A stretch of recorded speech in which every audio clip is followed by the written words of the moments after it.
Ovo je samo početak. Dok se... Ma ja.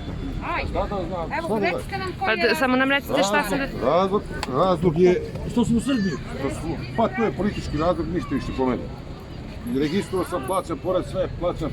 E sad, oni traže da cjelokupni lekovi i roba bude s Kosova.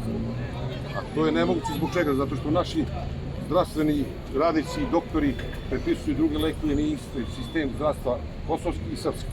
Prvo treba doktori da pređu na njihov način lečenja, pa da bi onda apoteka. Na kraju krajeva ovo što se sad dogodilo i to u sred pandemije. Znači, ne znam da li neko razmišlja šta će da bude za sedmi deo kad jedan lek ne može se kupiti, a hiljade ljudi su bolesni. To treba da se reši, nije rešenje ni ovako. Znači, ne može čovjek non stop da dolazi ovdje da se svađa i da se prepire. Ja ako prate papire imam i kosovski srpski, ništa to ne vidim. Kod vas kupuju i Albanci i Srbi rovo?